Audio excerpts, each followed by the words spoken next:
ചെങ്കോട്ട ആക്രമണം ചാവേർ ആക്രമണം തന്നെ എന്ന് സ്ഥിരീകരിച്ചു. ആക്രമണത്തിൻ്റെ സ്വഭാവം കണ്ടപ്പോൾ തന്നെ ഞാൻ ഉൾപ്പെടെയുള്ളവർ അത് ചാവേർ ആക്രമണം തന്നെയാണ് എന്ന് പറഞ്ഞിരുന്നു. IED എക്സ്പ്ലോഷനാണ് നടന്നത്. NIA അത് സ്ഥിരീകരിച്ചു കഴിഞ്ഞു. അതിൻ്റെ കാരണം ഈ സംഭവ സ്ഥലത്ത്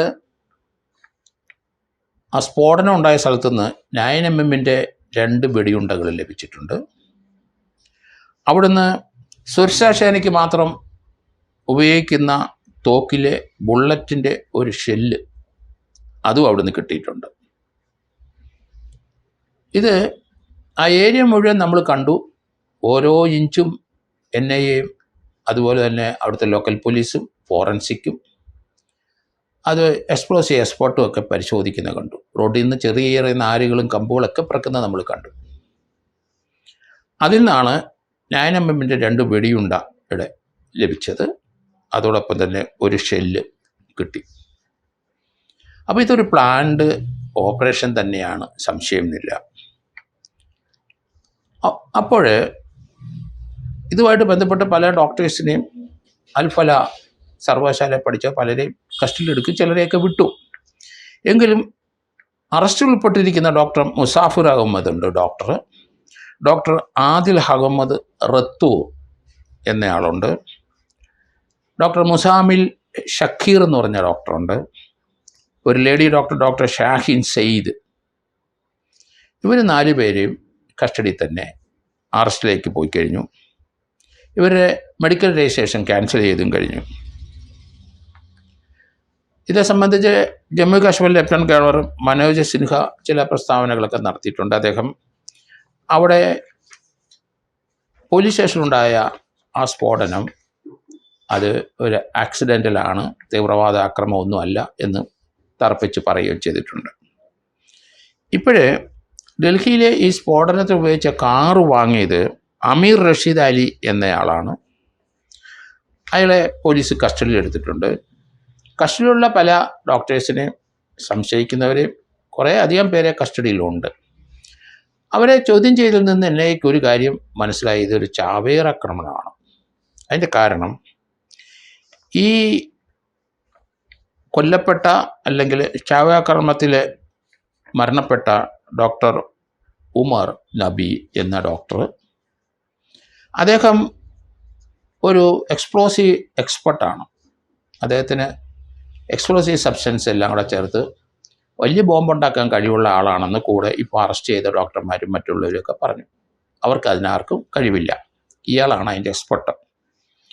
അപ്പോൾ ഇയാൾ ഇവരുമായിട്ടുള്ള ഇൻട്രാക്ഷനിൽ പല സന്ദർഭത്തിലും പറഞ്ഞു, നമുക്ക് ഒരു ചാവേറിനെ വേണം, ഒരു ചാവേറാകാനുള്ള അയാൾ തയ്യാറാകണം എന്ന് തന്നെ കഴിഞ്ഞ 1 വർഷമായിട്ട് ഇയാൾ അവരുടെ അടുത്ത് പറഞ്ഞുകൊണ്ടിരുന്നു. പല ആൾക്കാരുടെയും പിന്നാലെ അവർ നടന്നു. ഒരാൾ പറഞ്ഞു അയാളെ നിരന്തരമായിട്ട് ഇവരുടെ കൂടെ ചേർത്ത് സംസാരിച്ചുകൊണ്ടേയിരുന്നു.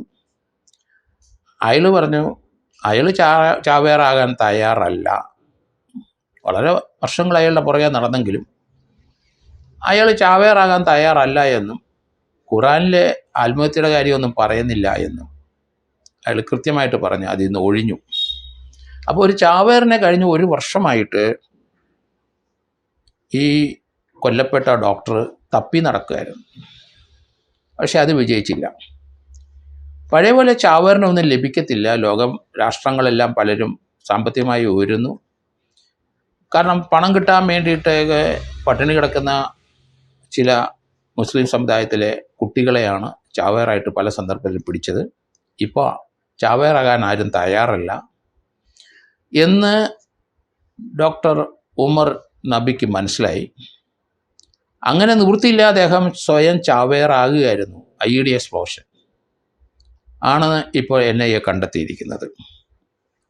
ഏതായാലും ഇന്ത്യയിലെ വളരെയധികം ചെറുപ്പക്കാരെ ബ്രെയിൻ വാഷ് ചെയ്ത് ചാവേറാകാൻ ശ്രമിച്ച് അവർ പരാജയപ്പെട്ടു എന്നാണ് മനസ്സിലാകുന്നത്.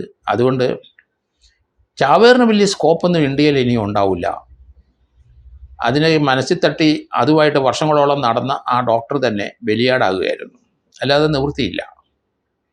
അതാണ് ഇതിൽ നമ്മൾ മനസ്സിലാക്കേണ്ട പാഠം. ഇന്ത്യയിലെ എല്ലാ വിഭാഗത്തിൽപ്പെട്ട ആൾക്കാരും എല്ലാ മതത്തിലുംപ്പെട്ട ആൾക്കാരും അവരെല്ലാവരും അവരെ സാമ്പത്തികമായിട്ട് ഉയർന്നു വന്നിരിക്കുന്നു. അതുപോലെ ശാസ്ത്രീയമായിട്ടുള്ള അവരുടെ പഠനം ഇങ്ങനെയുള്ള തീവ്ര മതചിന്തകളിൽ നിന്ന് അവരെ മാറ്റിക്കൊണ്ട് പോയിക്കൊണ്ടിരിക്കുന്നു എന്നുള്ളൊരു ലക്ഷണം തന്നെയായിട്ട് ഇതിനെ കണക്കാക്കാൻ ഒക്കുള്ളൂ. അതുതന്നെയല്ല, വൈറ്റ് കോളർ ടെററിസ്റ്റിൻ്റെ ഒരു സംഘം ജെയ്ഷെ മുഹമ്മദ് അവർ ഇറാഖിൽ പോയി ഉഗാസയായിട്ട് ബന്ധപ്പെട്ട് ഒരു സംഘടന ഇന്ത്യയിലെ രഹസ്യമായി രൂപീകരിച്ചിരുന്നു.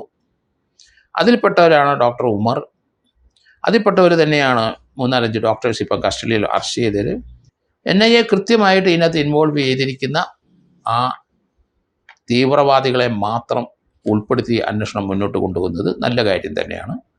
കാരണം മുസ്ലിം സമുദായത്തിലുള്ളവർ മനസ്സിലാക്കണം, ഇതിനകത്തൊക്കെ ഇടപെട്ട് കഴിഞ്ഞാൽ അതിലേറ്റ് കേസിൽ പ്രതിയാവും, എക്സിക്യൂഷൻ ഉണ്ടാവും, അല്ലെങ്കിൽ വെടിവെച്ച് പിടിക്കും, അല്ലെന്നുണ്ടെങ്കിൽ തൂക്കിക്കൊലയ്ക്ക് സമാനമായ ശിക്ഷ കിട്ടും, ഇല്ലെന്നുണ്ടെങ്കിൽ ജയിൽവാസമാണ്. അതിൽ നിന്നൊക്കെ മാറി ചിന്തിക്കാൻ തുടങ്ങി. തീവ്രമായ ചിന്താഗതി, മതചിന്താഗതി നല്ലതല്ല. മനുഷ്യൻ്റെ ഉയർച്ചയ്ക്ക്, അവരെ ആത്മീയതയ്ക്കും അവരെ ദൈവവിശ്വാസമുള്ളവർ ആ രീതിയിൽ പോകുന്നതിനൊന്നും ഒരു രാജ്യത്തും തടസ്സമില്ല.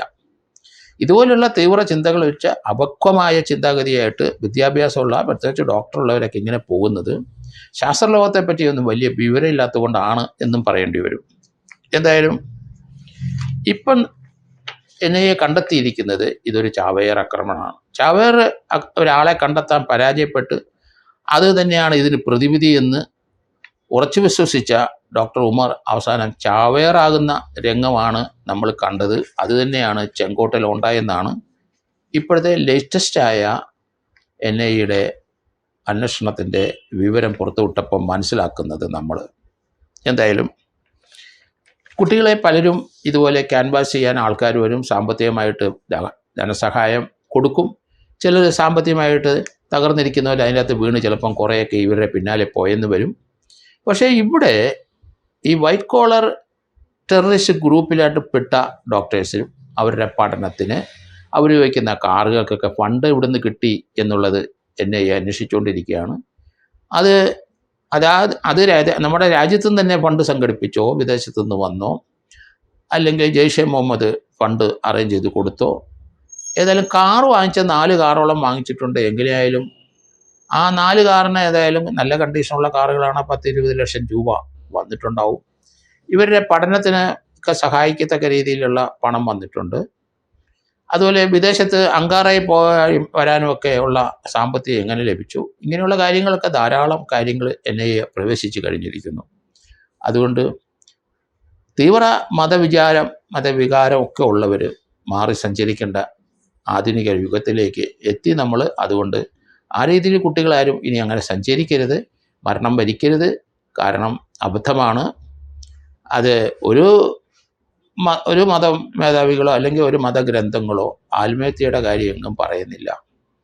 അതുകൊണ്ട് മതതീവ്രമായിട്ടുള്ള ചിന്താഗതി ഉള്ളവരൊക്കെ ആ രീതിയിൽ ചിന്തയിൽ നിന്നും പിന്മാറി അവരെ ആത്മീയതയിൽ തന്നെ ആ മതത്തിൻ്റെ ചട്ടക്കൂട്ടിനകത്ത് നിൽക്കുന്നതാണ് ഉചിതം. അങ്ങനെ രീതിയിലുള്ളൊരു ലൈഫാണ് ആവശ്യം. ഇതുപോലുള്ള തീവ്ര ചിന്തകളുള്ള ഭീകരപ്രവർത്തനത്തിന് അട്രാക്ട് ചെയ്യുന്ന ധാരാളം കുട്ടികളുണ്ടാവാം. പക്ഷെ അവരൊക്കെ സാംസ്കാരികമായ ഉന്നത നിലവാരം അവർക്ക് ലഭിക്കണം. സ്കൂളുകളിൽ നിന്നൊക്കെ ശാസ്ത്രബോധം നന്നായിട്ടുണ്ടാകണം. എങ്കിൽ മാത്രമേ കുട്ടികൾ ഈ വഴിക്ക് സഞ്ചരിക്കാതെ അവർ ഒരു രാജ്യത്തിലെ ഉത്തമ പൗരന്മാരായിട്ട് മുന്നോട്ട് പോകുകയുള്ളൂ.